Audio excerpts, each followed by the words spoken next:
Muito bom dia a todas e a todos. Descanso. Eu só estou constipada, mas já fiz o teste e não é Covid. Portanto, fiquem descansados.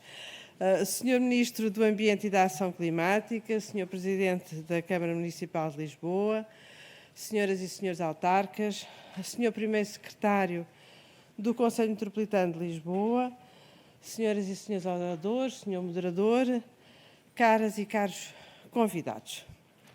Julgo que falhei o Sr. Secretário de Estado. Bom dia, Sr. Secretário de Estado.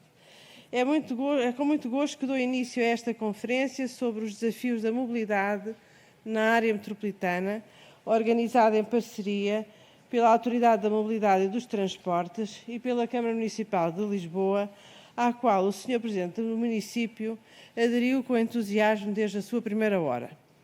Obrigada, Engenheiro Carlos Moedas, pela disponibilidade para coorganizar esta iniciativa numa demonstração de clara sintonia entre as entidades públicas com competências diretas e indiretas na criação de uma mobilidade mais inclusiva, mais eficiente, mais sustentável e mais inteligente, enquanto direito fundamental de inegável interesse público. O meu agradecimento também ao Conselho Metropolitano da Área Metropolitana de Lisboa, tendo em conta o seu papel particularmente ativo no que respeita à contratualização de serviços públicos de transporte de passageiros. Naturalmente, também um particular agradecimento a todos os oradores e ao moderador, bem como a todos os convidados que aceitaram robustecer esta conferência com a sua presença. Propositadamente, deixei para o fim um agradecimento especial ao Sr. Ministro, Dr. Duarte Cordeiro, e ao Sr. Secretário de Estado, Engenheiro Jorge Delgado, que alteraram as suas complexas agendas para nos virem transmitir as políticas do Governo para este setor.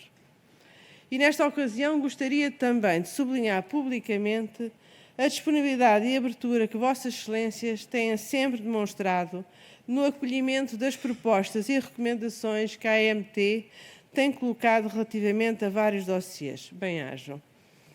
Enquanto Presidente da AMT, assumi o compromisso de abertura do regulador à sociedade e à economia, com o propósito claro de disseminação do conhecimento e da promoção de uma verdadeira literacia sobre a mobilidade e os transportes que conduzam a um território mais sustentável. Pretendemos, com a realização periódica das conferências AMT, constituir fóruns privilegiados de auscultação dos diferentes setores da sociedade e de discussão das matérias relevantes que impactam na evolução destes mercados. Desde a primeira conferência AMT, realizada ano passado, sobre regulação e mobilidade, que futuro, que tinha um caráter mais abrangente, impõe-se agora discutir os desafios da mobilidade nas áreas metropolitanas, tendo em conta as respectivas características do território e da movimentação de pessoas e bens. Em Portugal, a concentração da população nas duas áreas metropolitanas e nas regiões contíguas assume contornos muito relevantes, pois representam mais de metade da população portuguesa, representando só a região metropolitana de Lisboa cerca de 30%. A mobilidade é uma componente essencial da nossa vida económica e social, sendo estrutural em todas as nossas deslocações, obrigatórias ou não, no turismo, na indústria, no funcionamento das cadeias de abastecimento, das internacionais às locais. Naturalmente que tal importância também tem impactos negativos, nomeadamente as emissões de partículas e de gases com efeitos de estufa e o uso excessivo do território. O objetivo europeu de reduzir em 55% as emissões de gases com efeitos de estufa na União Europeia e de conseguir um impacto neutro no clima até 2050 representa um desafio de imensa magnitude de mudança de comportamentos e de organização da sociedade e da economia. Mas, igualmente, por isso mesmo, apresentam uma diversidade de oportunidades na adaptação e inovação dos diferentes setores.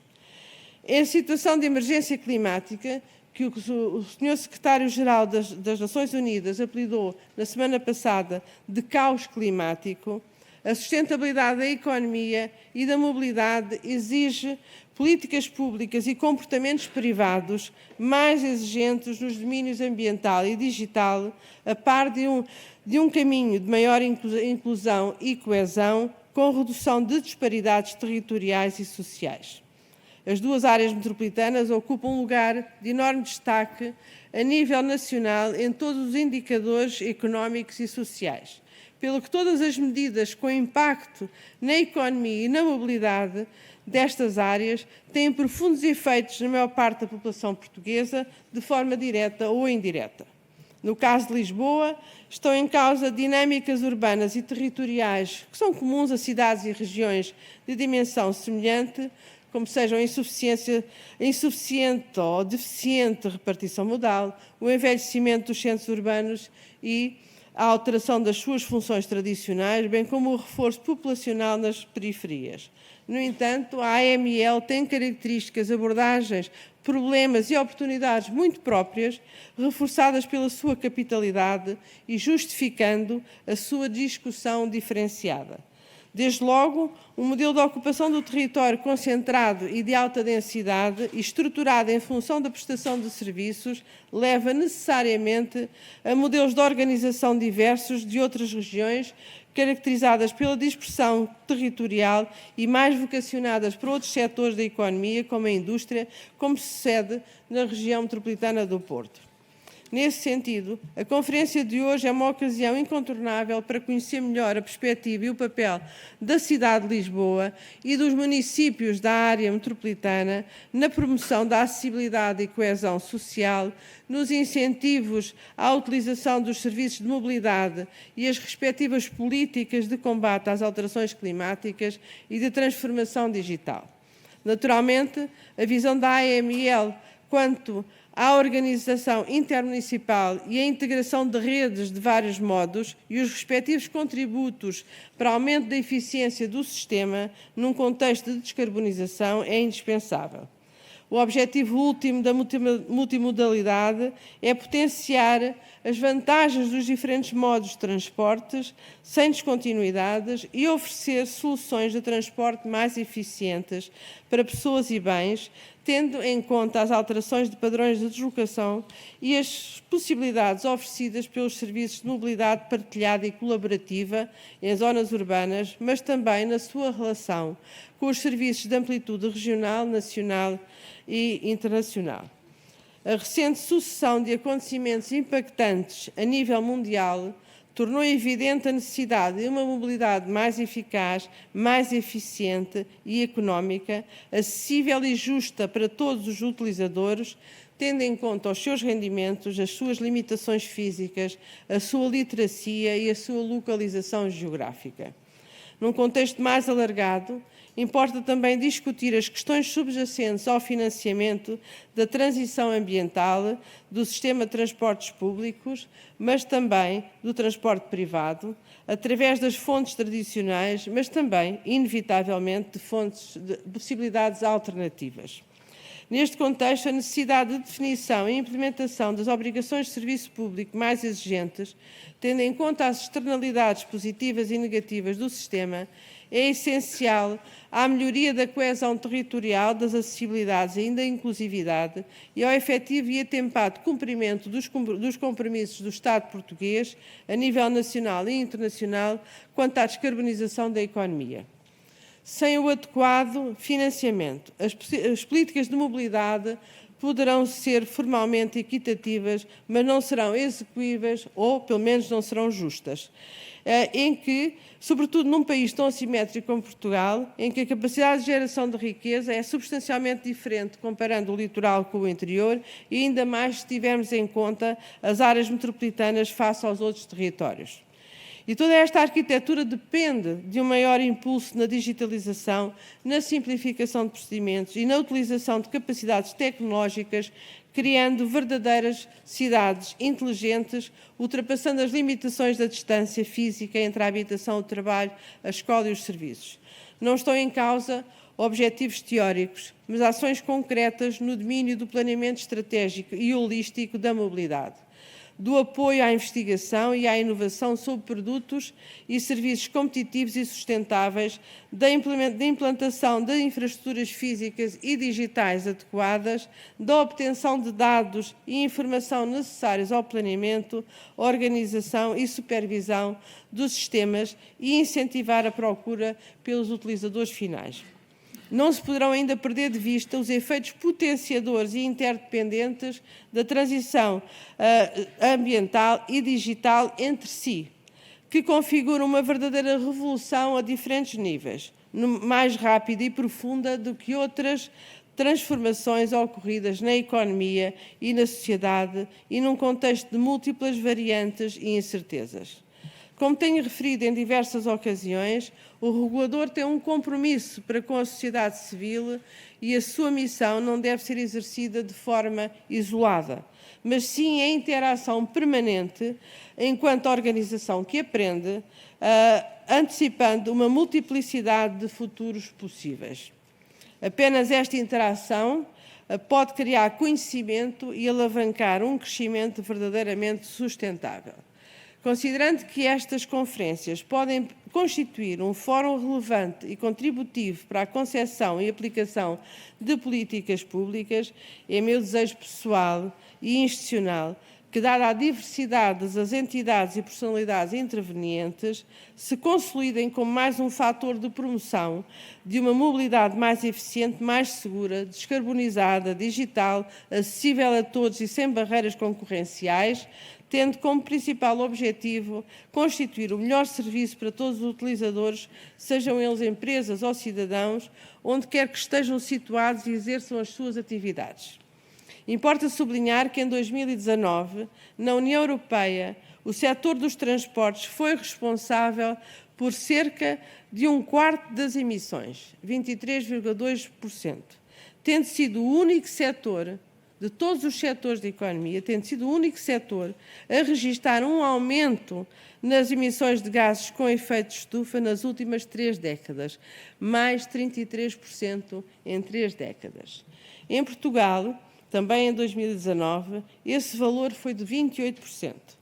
No entanto, note-se, o transporte rodoviário foi responsável por 71,7% das emissões correspondentes, mas, e gostaria de sublinhar, a maior contribuição, 60,6%, resulta de veículos ligeiros de passageiros. É por isso necessário continuar a apostar fortemente na transferência para modos públicos. Segundo o destaque do Instituto Nacional de Estatística relativo ao segundo trimestre, publicado no passado dia 7, a utilização do transporte público tem vindo a aumentar, mas não atingiu ainda o volume de passageiros em períodos homólogos de 2019. Estamos no caminho certo, mas temos que continuar a fazê-lo de uma forma mais persistente. Temos que continuar esta rota de contratualização dos serviços públicos de transporte de passageiros e, igualmente, teremos de continuar com os investimentos em infraestruturas e material circulante. São fatores fundamentais para aumentar a atratividade dos sistemas de mobilidade, em particular na AML. Por um lado, aumentam a cobertura territorial e temporal do sistema, tornando mais próximo e acessível, e, por outro lado, aumenta a sustentabilidade social, ambiental, energética e económica do território metropolitano e regiões contíguas.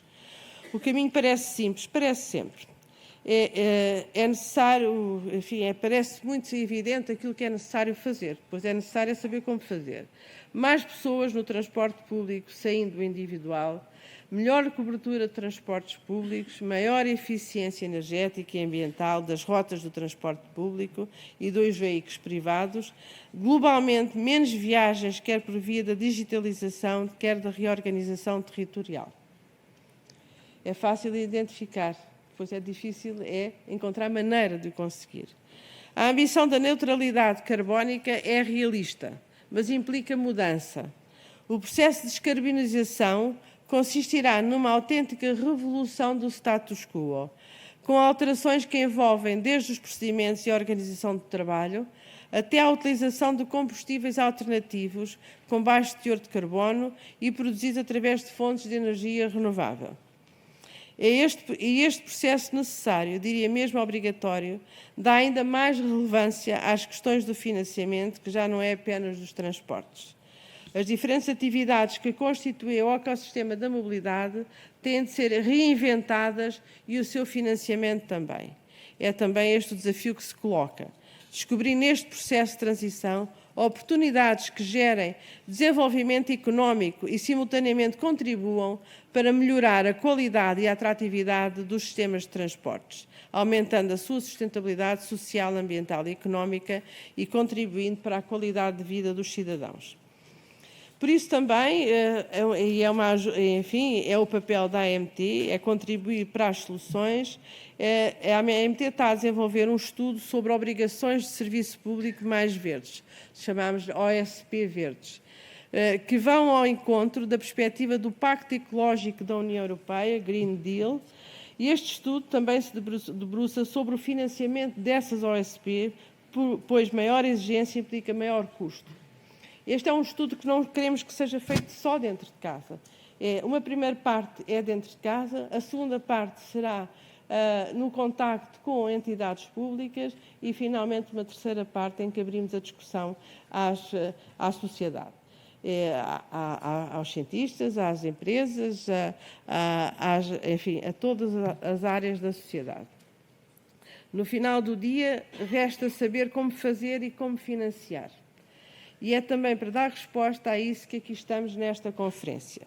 A AMT, eu pessoalmente e os meus colegas de conselho que também estão aqui, agradecemos a presença de todos e desejamos um bom trabalho. E é numa perspectiva de maior sustentabilidade que nós queremos que esta análise seja feita. A sustentabilidade a todos os níveis. E por isso, concluo as minhas palavras, agradecendo mais uma vez a presença de todos e passando a palavra ao Sr. Presidente da Câmara Municipal de Lisboa, o meu querido amigo, engenheiro Carlos Moedas. Tem a palavra.